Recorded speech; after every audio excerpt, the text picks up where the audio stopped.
lots of rain, end of December, crazy. So not going north because it's also raining up north, which means the trails are gonna be crap snow. So gonna head south, Bentonville, here we come. First official stop, a year on the road.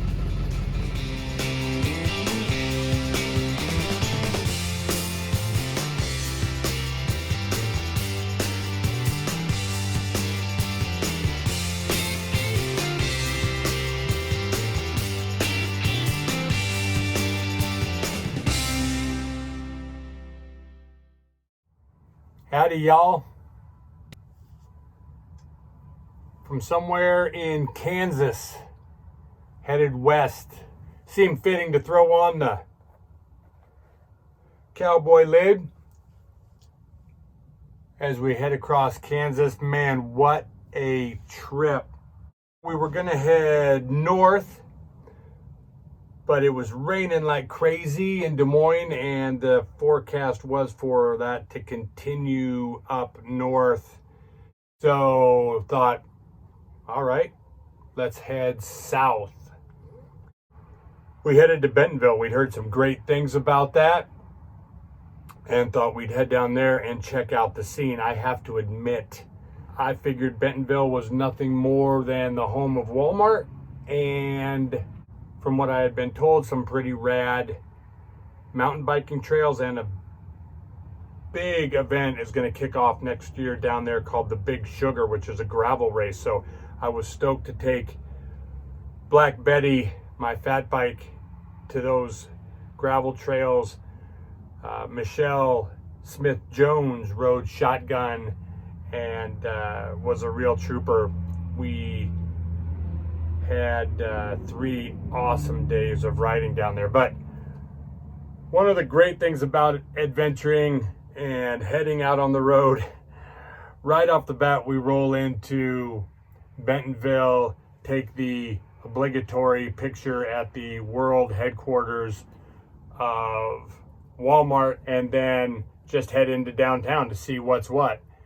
And so we pull into the Peddler's Pub, and then immediately it's 3 familiar faces catch my eye. So I see Dan Hughes sitting just 20 feet away, and with him is Cassie and Paulina, great friends from Emporia.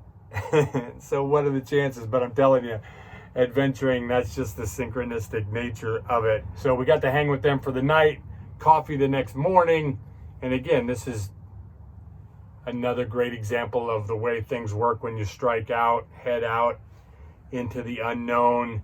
Went to Onyx Coffee, phenomenal coffee and an amazing entrepreneurial story. And already in our short time in Bentonville, you were starting to get this feeling that there was a whole hell of a lot more going on. There was a lot of culture going on. The place was lit up like a Christmas wonderland. So that morning, and again, rules to live by, take them or leave them. But if you're looking for fun stuff to do when you hit a town and don't know, go to the bike shop and or go to the coffee shop and start asking questions. We started prodding a little bit over our coffee order to the barista, and a guy comes up and says, sorry, I couldn't help it over here.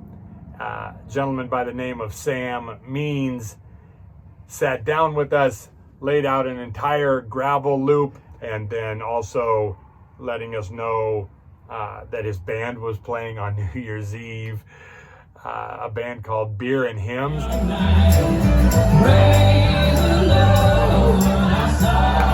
So they take these hymns and then they have these themes, and then it goes into this sing-along, jump around. It was extraordinary. So we headed out on the route, and immediately you knew this place was the right place for a gravel race. Big climbs, huge vistas, bluffs, downhills, great views. The gravel was legit. Sweet time. And we headed and eventually found our way to Pea Ridge. It's a national park. There was a series of battles there in the 1860s. You could tell as soon as we rolled into the park, there was a real heavy energy.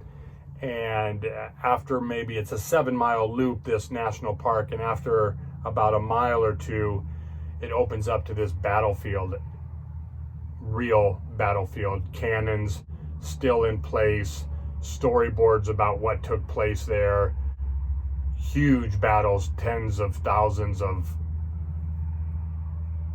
young men fighting. And anyway, there was a real energy, a real presence to the place, and we headed out, had a wonderful time New Year's Eve.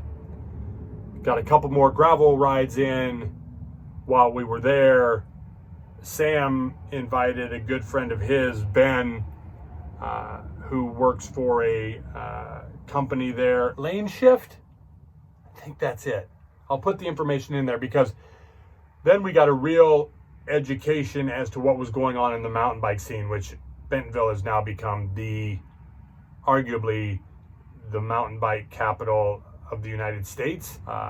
Just out of Bentonville alone connects to, I don't even remember the number that Ben told us, 100, 200 miles of trail. It's so cool because you get to it right from downtown Bentonville. You go 2 blocks and there's a sign that says these trails this way, and in 38 seconds you look around and you could be in the middle of the sticks. You are in the middle of the sticks, but you're also in the middle of Bentonville. And he was kind enough to keep us on the stuff that was still really fun, but that we didn't have any real concern of taking a header. There's also asphalt trails connecting all the surrounding communities. So the economic impact that the bike is having in this area, the numbers are staggering. Everything is in the millions of dollars.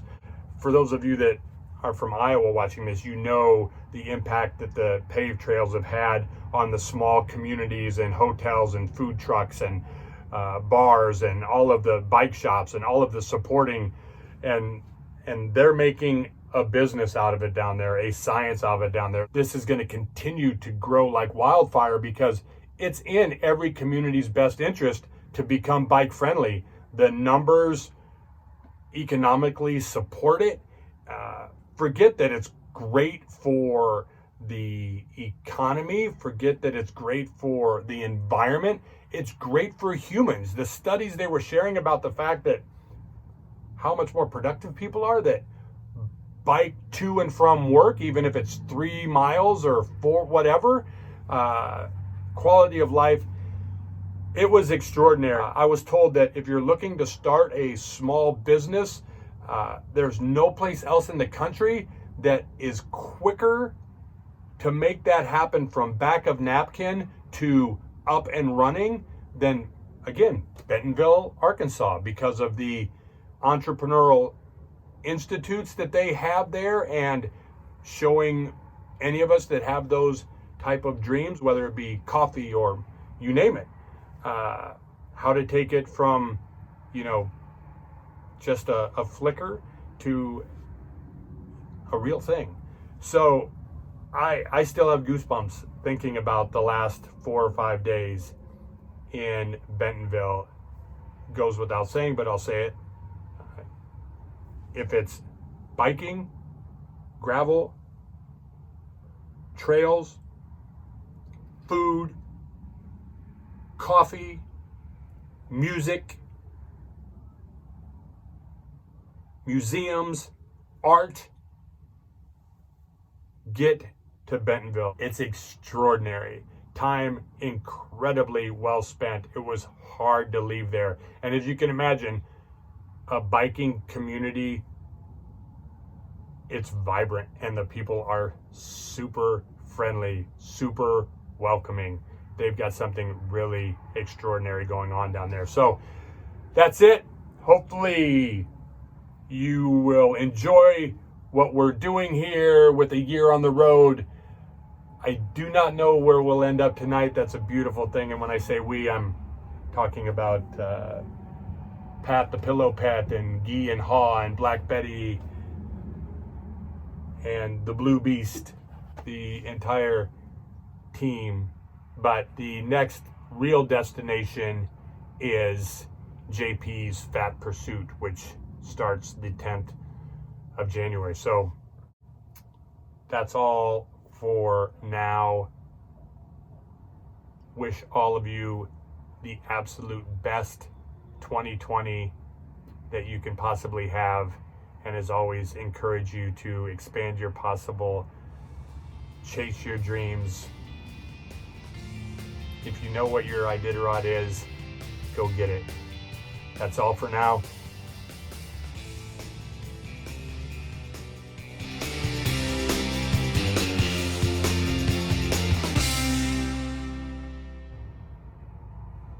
This episode of A Year on the Road.